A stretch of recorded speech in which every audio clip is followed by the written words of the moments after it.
My name's Michelle. Welcome to my channel where we transform and create beautiful spaces through the inspiration of gardening and design, the creativity of DIY, and the discovery of stylish, unique treasures through thrifting and shopping. Hey friends, welcome to Illinois and Garden Zone 5. So glad you are with me today. We are going to have a great day today. It is mid-May. We are going to do a garden tour. I'm going to show you what's blooming now here in Illinois. We are going thrifting, so let's get going. We have a busy day today. So first we're going to go to some Goodwills.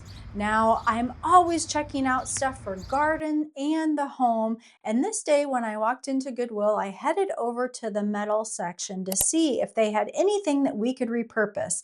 This could be repurposed. It could be repainted and turned into a really cute planter. I like the base on that.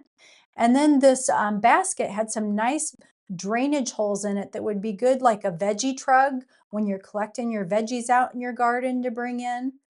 And then this would be nice to hang on hats or aprons or little tools out in your garden shed. Nice pretty copper bowl that you could repurpose as a planter, add some drainage holes to it. And how about this cute little wheelbarrow? I think this would be really good gifted. You could actually plant that up with a pretty annual, or you could put other things in it, little gardeny things, and give it as a gift. I think that would be adorable. I found this metal trug. It's missing a board on the front, which could easily be replaced. But if you didn't want to do that, you could turn that into a cute garden planter. I could see that sitting on the ground full of garden plants. Mirrors, we're always checking out mirrors for the garden, seeing what shapes and sizes they have that we can repurpose on the fence or on a shed. Now, this day they had a beautiful antique desk that was in excellent condition. This would look great in somebody's office. I don't think I'd want to turn it into a potting bench. It was just way too nice. And then I head over to dishware, always looking for these cute pitchers in all different types of materials because they make great flower holders.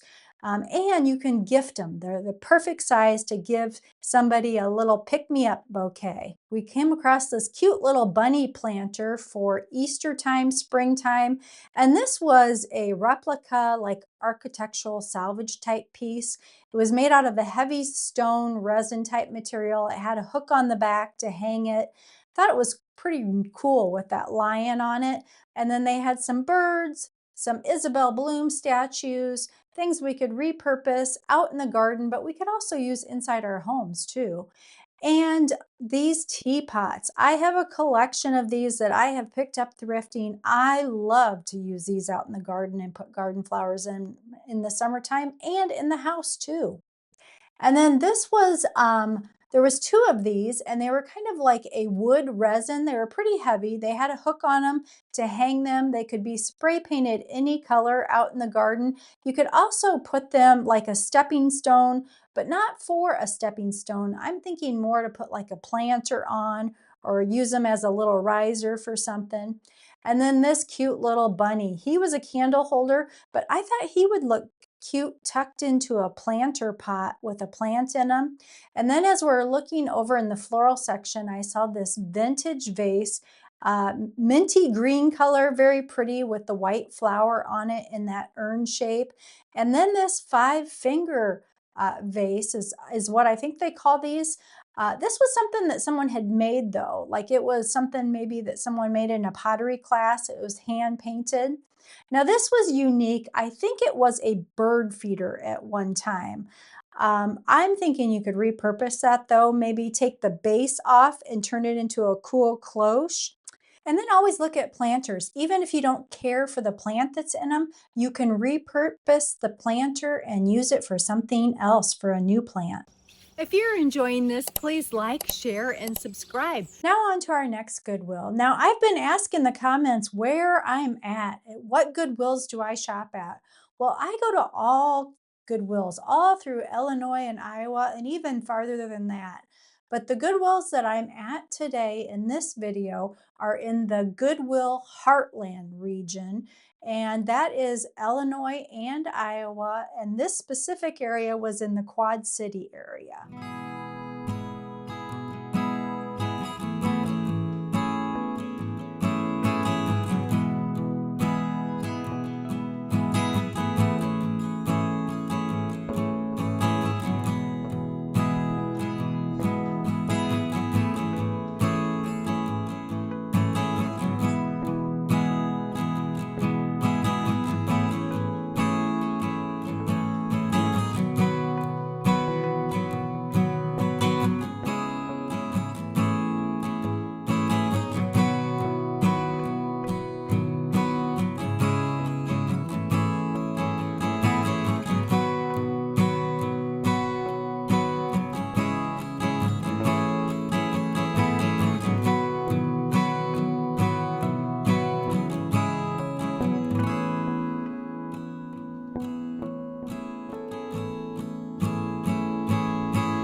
over in the candle section, they had some really pretty candlesticks the day that I was there. Different types of crystal candlesticks. These are, you have to check them out to make sure they don't have chips on them, but they do make good gifts too.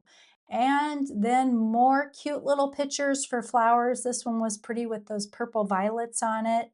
And a pretty dish that you could use at your garden table for your garden luncheon, garden dinner. You can find dishes really reasonably priced a lot of times when you're thrifting to use out in your garden. And then I thought this picture was pretty. It was like a gold color. I hadn't seen one in gold, but it was actually like porcelain. It wasn't, so it was definitely different. And then in the planter section, I was going through all the different planters looking to see what they had that day. I almost bought this urn. I thought that was kind of cool. It had a plate with it. It said it was made in Germany and it had a little saying on the side of it and kind of reminded me of transferware. But then I seen this one and I liked this glass one too with the little feet on it. I thought that would be really pretty inside with some flowers in it. Then I head over to furniture and I did see a patio table and chairs there that looked in really good condition.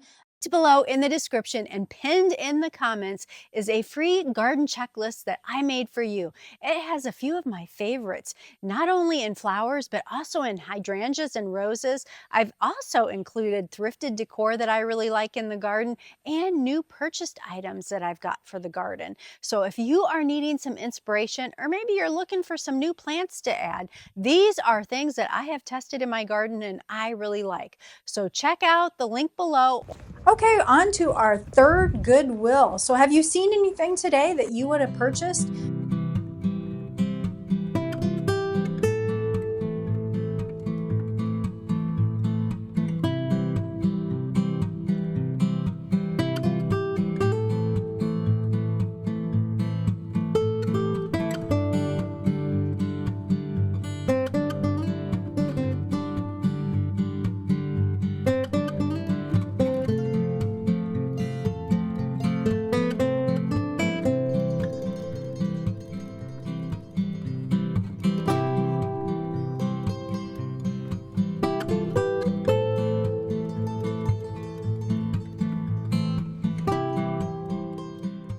Okay, bonus. I had to stop at the garden center right across the road from the Goodwill.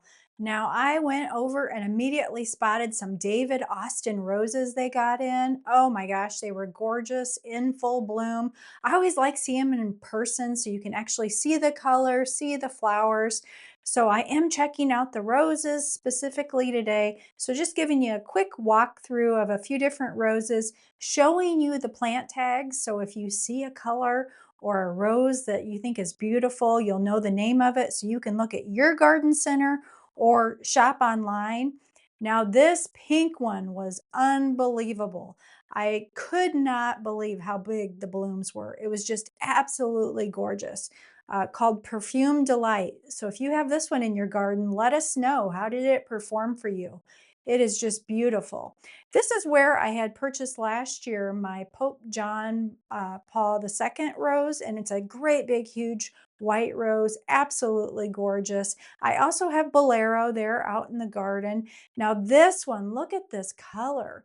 It's kind of got that red, peachy, apricot all mixed together and just a real full pretty rose. I had not seen Anna's Promise before, but just a quick tour of a few roses. Now we're heading back home and we're gonna do the back garden tour. So let's check that out.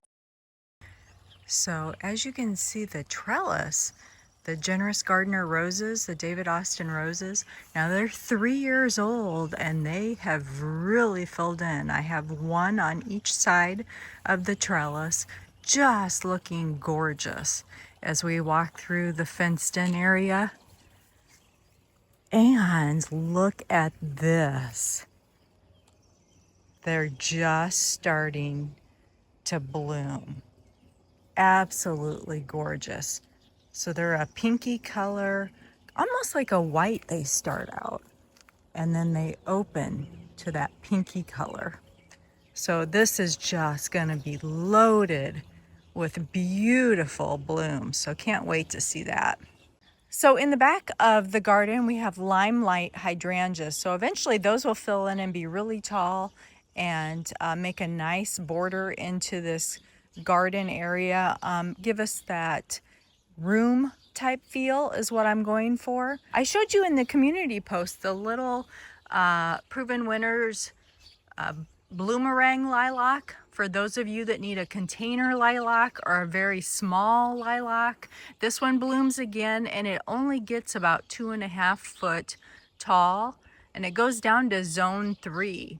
So if you're in a zone 5 or higher, you could put it in a container and overwinter it outside, most likely, since that would be 2 zones lower.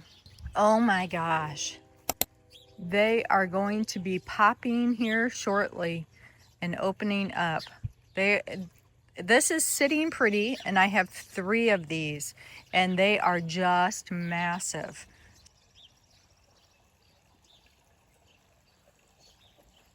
And I have taken salvia, different types of salvia, and kind of weaved it throughout the garden. And I really like how it plays so well with the roses. The salvia and the catmint, those purples, look good with the pinks and the whites of the roses. We've got a knockout that's just getting ready to bloom, a double pink knockout.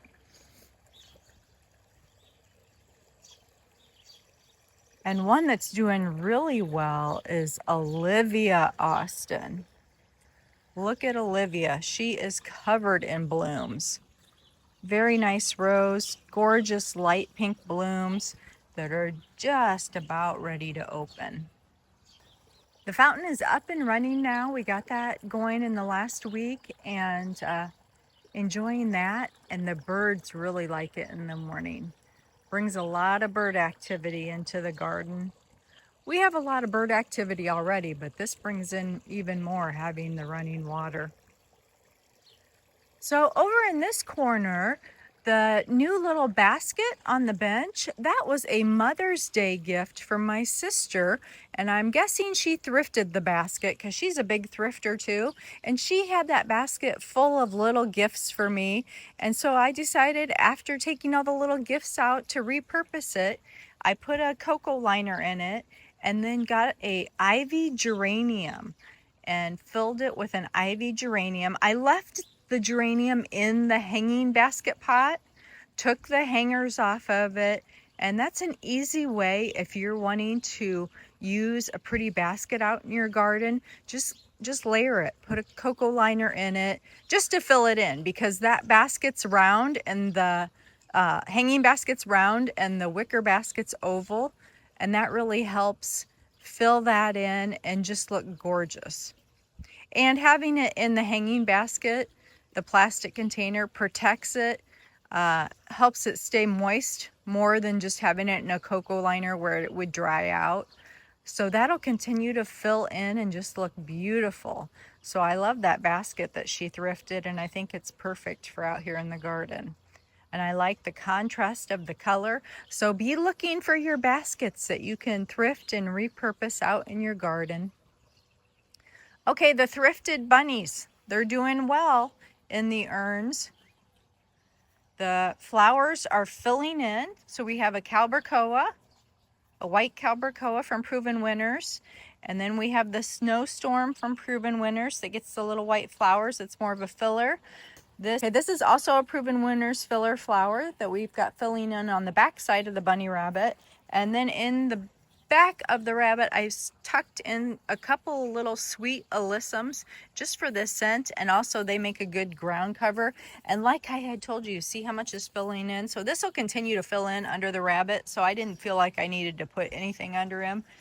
So be interested to see how this all grows together. I was back and forth. I thought maybe I needed to put a super tunia in there, but being such a small urn, super tunias need lots of water, and these urns, although gorgeous, they need watered frequently because they're so shallow. So I opted not to do any super tunias in them this year, or regular Proven Winners petunias, and went with the Calbercoas instead. So we'll see how it goes, but I think they're looking really good and the bunnies are holding up well. Lots of columbine. I like to put columbine for spring. Now the Jane Magnolia still has blooms on it. Just a few, but there are still blooms here. We're getting to about the 3rd week in May. So really surprised to still see blooms on it, but I'm happy with it. Now the lilac is already done, and one of my jobs is going to be to come out and trim off all of the flowers. And why do you do that? Because next year, if I want blooms, I need to get rid of those, because that really takes away from the blooms for next year. And you want to do it as soon as your lilac is done blooming for this season. And the knockout rose is just starting to bloom. That's a double pink. And it's got those dark pink roses on it, really pretty. Makes a really nice shrub for your garden or yard. And I like the double knockout rose versus the single petaled because it looks more like an old-fashioned rose. So this is the walkway into the cut flower garden. So I like this in between the garden, house shed, and there's our bird cage. And I did notice yesterday I've had some bird action. Look at this. I've had some birds come and they're pulling my cocoa liner and using it for their nests. So not a good thing. I'm hoping they'll quit doing that. Usually before long they quit after they get their nest built, but I may have to get a new cocoa liner and replace this one. But I really like how this looks, this path walking through here. I like the columns with the hostas. And those are Hobby Lobby columns, and they had them on clearance because they were using them as their shelving units and they got rid of them.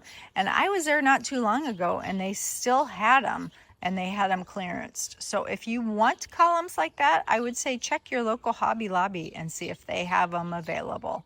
And they just make a really nice size to put a plant on, to use as a support for a plant. Last year I had them propped up with roses.